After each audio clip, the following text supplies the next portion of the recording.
Panglima TNI ditegaskan setiap prajurit yang menduduki jabatan sipil harus mundur atau pensiun dari dinas militer. Hal ini menjadi syarat mutlak agar tidak terjadi pelanggaran terhadap ketentuan perundang-undangan yang mengatur kedudukan dan peran prajurit.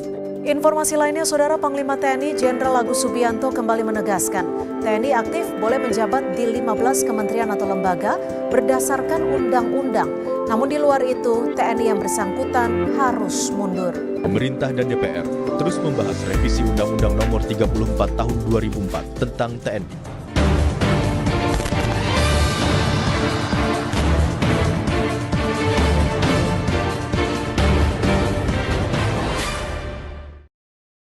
Pak, ada kekhawatiran dari masyarakat sipil, Pak. Proses pembentukan undang-undang kita, proses legislasi, makin jauh dari rakyat, Pak. Tidak ada partisipasi publik yang bermakna. Saya spesifik mau bertanya soal RUU Polri, Pak. Karena di situ tampak bahwa kewenangan kepolisian akan ditambah, padahal justru isu krusialnya adalah pengawasan yang minim. Dilihat dari berbagai abuse of power yang dilakukan oleh aparat, dari mulai kasus pelecehan seksual perwira, dari mulai korupsi, dari bagaimana aksi kekerasan yang dilakukan aparat. Bapak setuju polisi perlu diperluas kewenangannya, atau justru malah harus ditambah pengawasan dan wewenangnya diperkecil, Pak Presiden? Balik itu, Pak, karena prosesnya yang tidak transparan, draft yang terkadang kerap kali tidak terbuka. Bahkan sudah diketok belum dikasih tahu. Pertemuan-pertemuan bukan di lembaga DPR tetapi di luar ruangan parlemen begitu. Maaf ya, tapi ini kan sudah berjalan belasan tahun. Anda paham kan, kadang-kadang orang itu istilahnya menyelesaikan suatu masalah itu kadang-kadang ada istilah konsinyir. Mereka kerja berapa hari tanpa berhenti loh itu.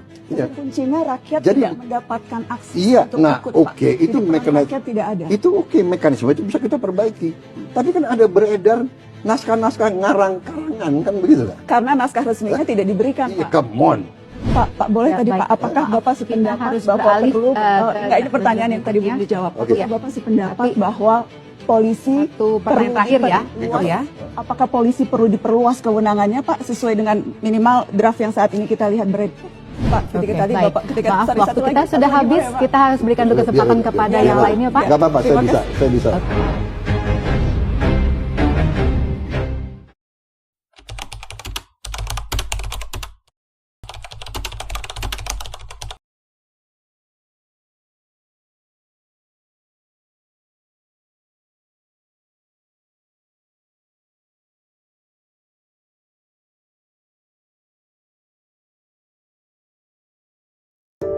Revisi Undang-Undang Nomor 34 Tahun 2004 tentang Tentara Nasional Indonesia yang memungkinkan prajurit aktif menduduki jabatan sipil telah memicu polemik. Beberapa pihak merasa khawatir bahwa perubahan ini dapat mengaburkan batas antara ranah militer dan sipil, serta menghidupkan kembali dua fungsi TNI yang pernah terjadi di masa lalu.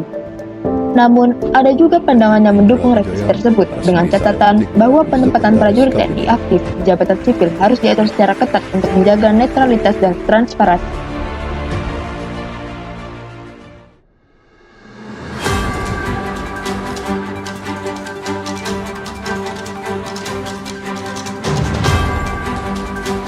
Selamat atas pelantikan kemarin, namun ada satu hal yang perlu kamu ingat, bahwa menurut Undang-Undang Nomor 34 Tahun 2004 dijelaskan bahwa prajurit aktif tidak dapat menduduki jabatan sipil. Saya mengerti, Jenderal, akan tetapi Presiden mengatakan bahwa perubahan kebijakan ini memungkinkan saya masih menjadi prajurit aktif. Tetap saja, menurut saya, hal itu justru akan mendapatkan loyalitas ganda dan tidak profesionalitas dalam TNI.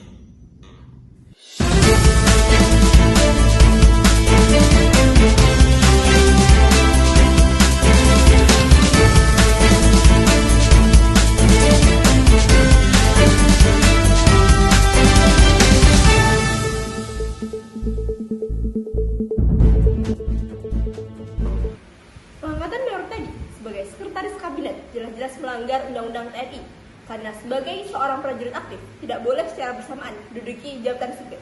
Benar, pengangkatan prajurit tersebut dapat menimbulkan pertanyaan serius.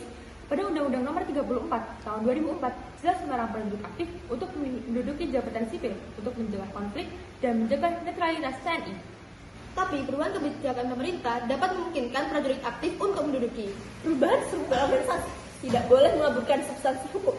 Jika dibiarkan, ini bisa berdampak buruk pada reformasi militer kita. Tenang semua, toh sekarang strukturnya sudah diganti. Siskap sekarang ada di bawah Kementerian Sekretaris Negara. Jabatannya juga setara sama posisi yang bisa diisi oleh perwira, TNI atau Polri, kayak sekretaris militer atau sekretaris pribadi. Gak bisa, itu melanggar profesionalisme TNI. Kita harus melihat konteks dari kebutuhan saat ini.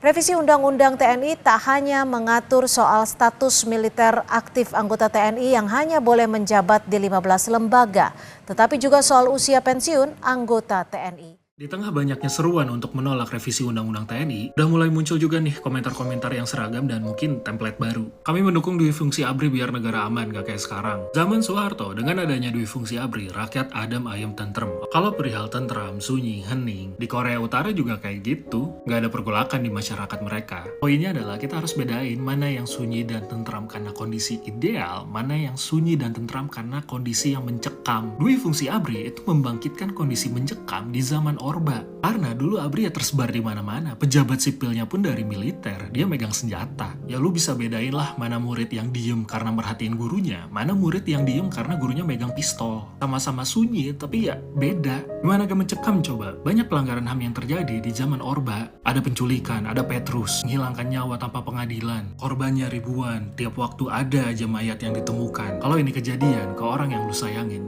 lu gak akan berani bilang zaman Orba itu damai, tentram, aman. Rakyat adem ayem tentrem, gak ada gesekan antara agama, suku, dan bangsa, aman terkendali. Lu gak tahu apa di zaman Orba itu mau dicoba diseragamkan. Dari mulai satu Indonesia harus makan nasi, sampai ada peraturan yang melarang penggunaan kerudung di instansi tertentu. Orang-orang baru berani menunjukkan identitas dirinya setelah reformasi. Ekspresinya, suaranya. Gua paham, gua belum lahir pas zaman Orba. Tapi gua dianugerahi kemampuan untuk membaca dan belajar. Sehingga perkataan gua itu bertanggung jawab dan gak asbun.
Lihatlah dan bukalah mata hatimu, melihatnya lemah terluka,